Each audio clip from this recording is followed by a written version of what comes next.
Adapun tujuan pembelajaran pada materi kali ini, yang pertama, mendefinisikan sampling, sampel populasi, elemen, unit sampling, dan subjek. Yang kedua, mendiskusikan istilah statistik dalam pengambilan sampel.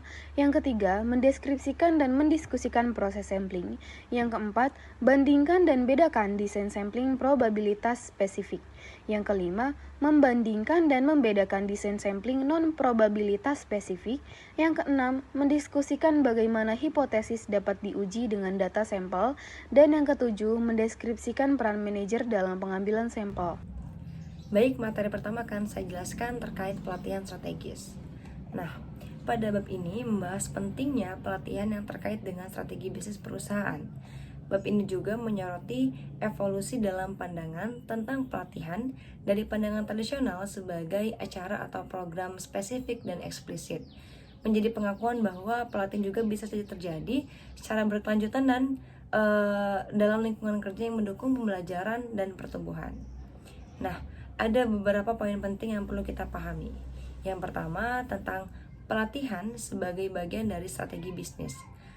Pelatihan tidak lagi hanya dipandang sebagai kegiatan tambahan atau opsional dalam suatu perusahaan, melainkan sebagai elemen yang terintegrasi dalam strategi bisnis. Hal ini berarti bahwa tujuan dan fokus pelatihan harus selaras dengan tujuan keseluruhan perusahaan untuk mencapai pertumbuhan dan keberhasilan jangka panjang. Yang kedua yaitu hubungan antara pelatihan dan strategi bisnis.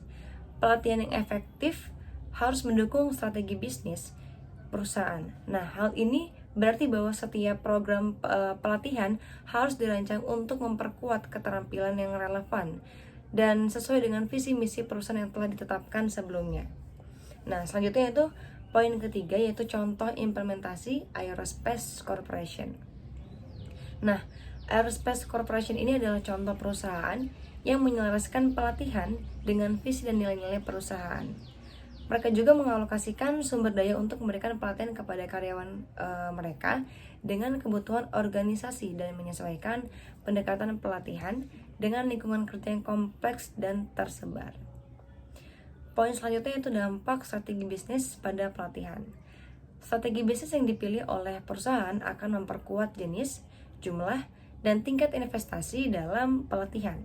Nah, perusahaan harus memprioritaskan sumber daya dan fokus pelatihan yang sesuai dengan arah strategis yang telah ditetapkan perusahaan sebelumnya.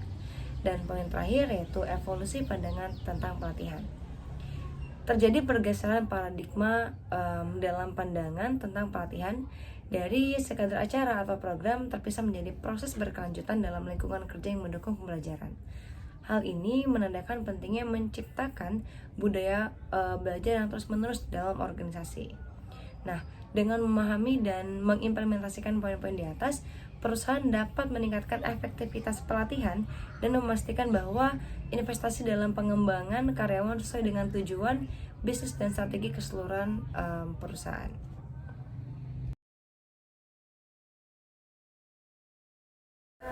Selanjutnya yaitu evolusi pelatihan dari acara menjadi pembelajaran. Program pelatihan dan pengembangan yang diorganisir dan dibuat oleh perusahaan yaitu program pelatihan dan pengembangan formal adalah salah satu cara untuk memastikan bahwa karyawan belajar. Pembelajaran dalam organisasi yaitu maksudnya pembelajaran dapat terjadi melalui berbagai cara termasuk pelatihan, pengembangan, pembelajaran informal dan manajemen pengetahuan. Yang kedua yaitu pentingnya program pelatihan formal. Program pelatihan ini disusun oleh perusahaan penting untuk memastikan bahwa karyawan terus belajar dan berkembang. Yang ketiga yaitu pendekatan strategis dalam pelatihan. Pendekatan pelatihan yang kurang strategis yang hanya melibatkan serangkaian program acara cenderung gagal dalam meningkatkan kinerja karyawan dan memenuhi kebutuhan bisnis. Dan yang terakhir yaitu peran pelatihan di masa depan. Meskipun peran pelatihan sebagai program atau acara akan terus ada, penting untuk meningkatkannya secara erat dengan peningkatan kinerja dan kebutuhan bisnis yang mendapatkan dukungan dari manajemen puncak. Selanjutnya yaitu organisasi pembelajaran. Organisasi pembelajaran adalah perusahaan yang memiliki kapasitas untuk belajar, beradaptasi, dan berubah. Nah, dalam organisasi pembelajaran, pelatihan dipandang sebagai salah satu bagian dari sistem yang dirancang untuk menciptakan sumber daya manusia yang lebih berkompeten. Salah satu perkiraannya adalah sekitar sepertiga dari semua perusahaan memiliki organisasi pembelajaran yang ekstensif, tetapi mayoritas memiliki setidaknya beberapa karakteristik. Nah, dalam organisasi pembelajaran, pemimpin tingkat tinggi memberikan panduan pada fungsi pelatihan dan pengembangan dengan duduk di dewan penasihat dan sering juga berpartisipasi sebagai instruktur atau pembicara dalam program pelatihan dan pengembangan. Selanjutnya itu implikasi pembelajaran untuk pengembangan sumber daya manusia. Nah, penekanan pada pembelajaran memiliki beberapa implikasi. Yang pertama, ada pengakuan bahwa agar efektif, pembelajaran harus dikaitkan dengan upaya membantu karyawan meningkatkan kinerja dan perusahaan mencapai tujuan bisnisnya. Nah, hubungan ini membantu memastikan bahwa karyawan termotivasi untuk belajar dan sumber daya yang terbatas seperti waktu dan uang untuk belajar difokuskan pada bidang-bidang yang secara langsung akan membantu keberhasilan bisnis. Yang kedua yaitu ketidakpastian dalam lingkungan bisnis, tempat perusahaan beroperasi. Nah, hal ini akan terus menjadi hal yang biasa karena masalah yang tidak dapat diprediksi sebelumnya. Maka, pembelajaran perlu dilakukan sesuai dengan kebutuhan.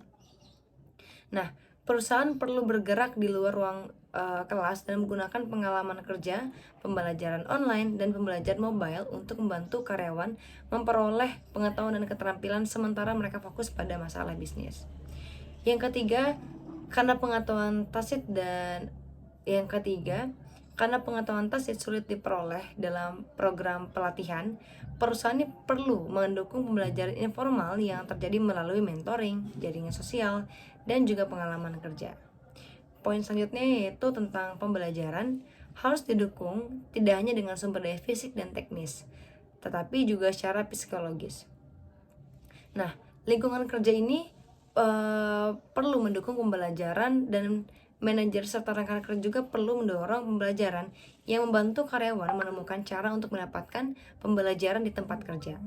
Nah, selain itu, para manajer juga perlu memahami minat dan tujuan karir karyawan tersebut untuk membantu mereka menemukan aktivitas pengembangan yang sesuai yang akan membantu mereka untuk sukses di posisi lain di perusahaan atau menangani perluasan pekerjaan mereka saat ini. Proses pelatihan dan pengembangan strategis, perumusan dan identifikasi strategi bisnis. 4 komponen utama adalah bagian dari pengembangan strategi bisnis baru atau mengubah strategi yang sudah ada. Komponen pertama adalah misi perusahaan, yang merupakan pernyataan alasan perusahaan untuk berdiri. Misi perusahaan bervariasi, tetapi biasanya mencakup informasi tentang pelanggan yang dilayani, mengapa perusahaan ada, apa yang dilakukan perusahaan, nilai yang diterima pelanggan, dan teknologi yang digunakan. Pernyataan misi seringkali disertai dengan pernyataan visi atau nilai-nilai perusahaan oleh perusahaan. Sedangkan nilai-nilai adalah apa yang menjadi pendirian perusahaan. Komponen kedua adalah tujuan perusahaan, yaitu apa yang ingin dicapai oleh perusahaan dalam jangka menengah dan panjang. Tujuan ini mencerminkan bagaimana misi akan dijalankan. Selanjutnya, komponen ketiga dan keempat, analisis eksternal dan internal digabungkan untuk membentuk apa yang disebut analisis SWOT. Analisis SWOT digunakan untuk membentuk dasar strategi bisnis. Analisis eksternal mengidentifikasi peluang dan ancaman di lingkungan operasional. Sementara analisis internal fokus pada kekuatan dan kelemahan perusahaan. Setelah analisis SWOT, perusahaan dapat merumuskan strategi bisnis. Pilihan strategi adalah tahap terakhir dalam proses ini, di mana manajer memilih alternatif strategi yang dianggap paling efektif untuk mencapai tujuan perusahaan, berdasarkan pemahaman holistik tentang posisi internal dan eksternalnya. Selanjutnya ada mengidentifikasi inisiatif pelatihan dan pengembangan strategis yang mendukung strategi. Inisiatif pelatihan strategis adalah langkah pembelajaran perusahaan untuk mencapai strategi bisnisnya. Inisiatif ini disesuaikan dengan tujuan dan sumber daya perusahaan, memberikan peta jalan spesifik untuk aktivitas pelatihan.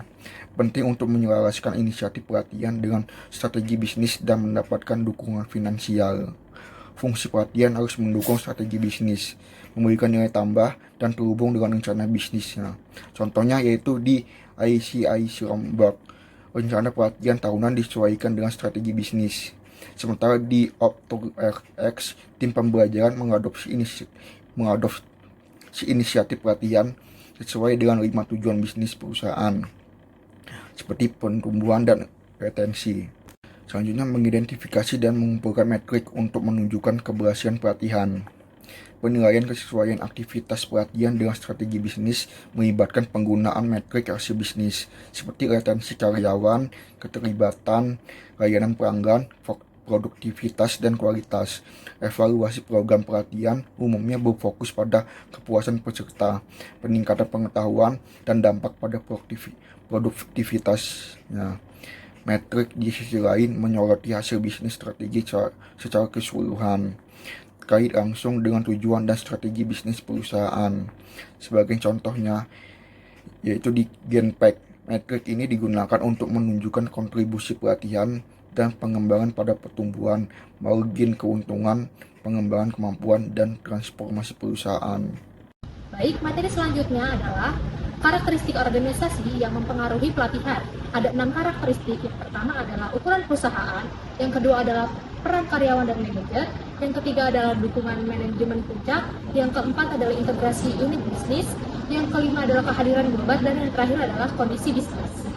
Jumlah dan jenis pelatihan serta penyelenggaraan fungsi pelatihan suatu perusahaan dipengaruhi oleh banyak faktor. Yang pertama adalah ukuran perusahaan. Yang kedua adalah peran karyawan dan manajer. Peran karyawan dan manajer dalam suatu perusahaan mempengaruhi fokus pelatihan, pengembangan, dan kegiatan pembelajaran. Peran karyawan adalah melakukan pekerjaan mereka sesuai dengan arahan manajernya. Yang ketiga, dukungan manajemen puncak, yaitu CEO yang secara rutin bertemu dengan tim pembelajaran perusahaan untuk memberikan masukan mengenai kondisi saat ini. Selain itu, mendukung tim pembelajaran dengan memastikan mereka memiliki sumber daya yang diperlukan.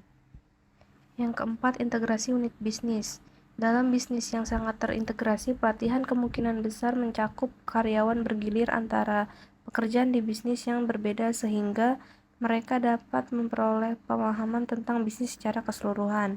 Yang kelima, kehadiran global, di mana perusahaan dengan operasi global, pelatihan digunakan untuk mempersiapkan karyawan untuk penugasan sementara atau jangka panjang.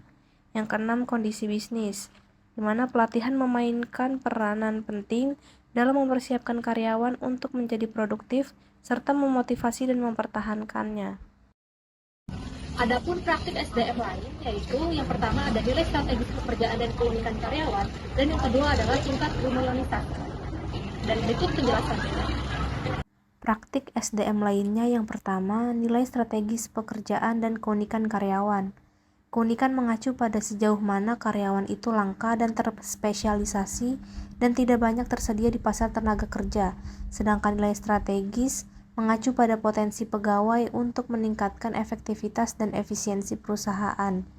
Yang kedua yaitu tingkat unionisasi, di mana keterkaitan serikat pekerja terhadap pelatihan telah menghasilkan program gabungan antara serikat pekerja dan manajemen yang dirancang untuk membantu karyawan mempersiapkan diri menghadapi pekerjaan baru. Baik, materi selanjutnya akan saya jelaskan mengenai model-model pengorganisasian Departemen Pelatihan. Salah satu keputusan penting yang harus dipertimbangkan oleh perusahaan dalam memilih cara mengatur Departemen Pelatihan atau fungsi pembelajaran adalah sejauh mana pelatihan dan pembelajaran itu dipusatkan.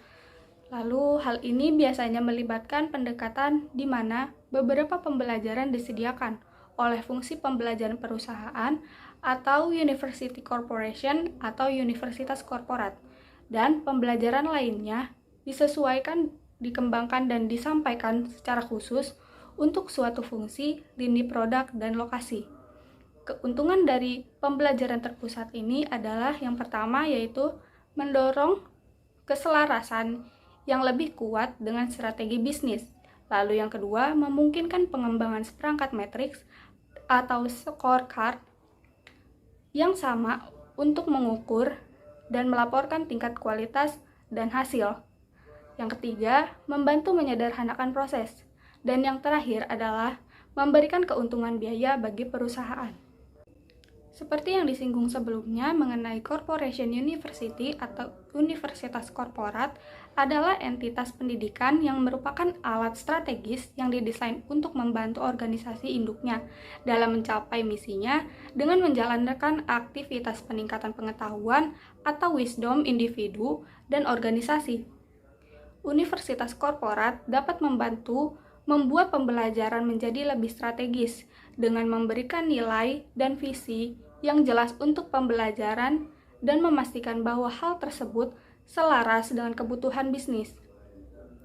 Bagi perusahaan yang memiliki budaya dan nilai-nilai bisnis yang kuat, universitas korporat dapat membantu memastikan bahwa kualitas-kualitas tersebut ditekankan dalam kurikulum pembelajarannya. Selanjutnya yaitu contoh corporation university yang ada di Indonesia, yaitu adalah PLN Corporation University yang telah dibentuk sejak 14 November 2012 silam.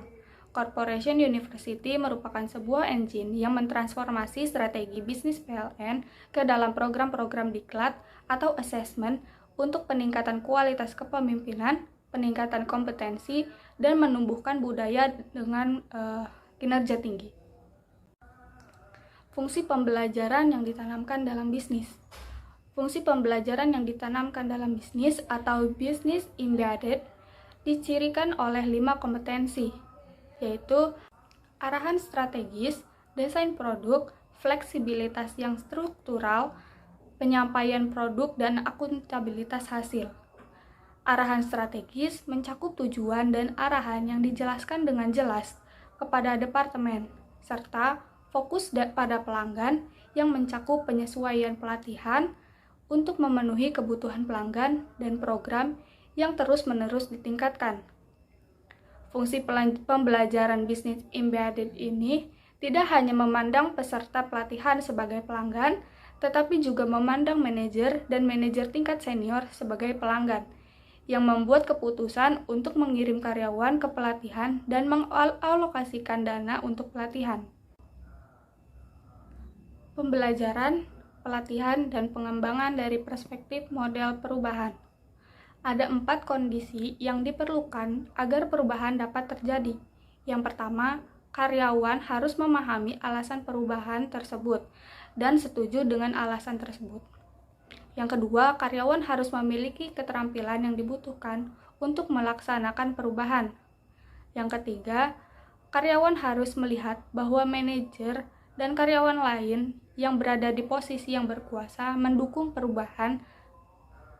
Dan yang keempat, struktur organisasi seperti sistem kompensasi dan manajer kinerja harus mendukung perubahan tersebut. Selanjutnya, pelatihan pemasaran dan penciptaan merek. Nah, dalam hal ini, ada beberapa taktik pemasaran internal yang sukses. Kita tidak ahli jualan, Patrick. Kita harus membuat pendekatan baru, taktik baru. Aku tahu. Ayo kita telanjang. Jangan. Pertama, melibatkan audiens sasaran dalam mengembangkan upaya pelatihan dan pembelajaran. Yang kedua, menunjukkan bagaimana program pelatihan dan pengembangan dapat digunakan untuk memecahkan masalah tertentu dalam kebutuhan bisnis. Yang ketiga, tunjukkan contoh bagaimana pelatihan telah digunakan dalam perusahaan untuk memecahkan kebutuhan bisnis tertentu. Ingat, Patrick, sanjunglah konsumen. Buat dia merasa senang. Halo, hai sayang. Selanjutnya adalah mengidentifikasi champion.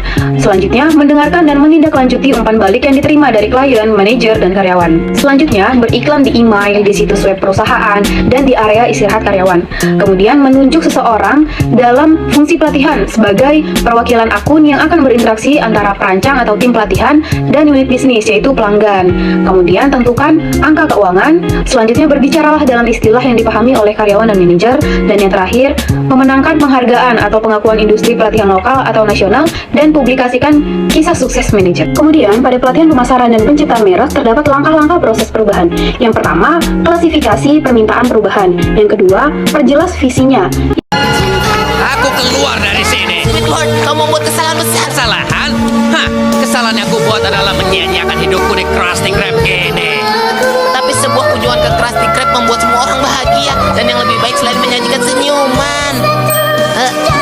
Aku rasa mati itu lebih enak. enak. Yang ketiga, rancang solusinya. Yang keempat, berkomunikasi dan memasarkan untuk mendapatkan dukungan.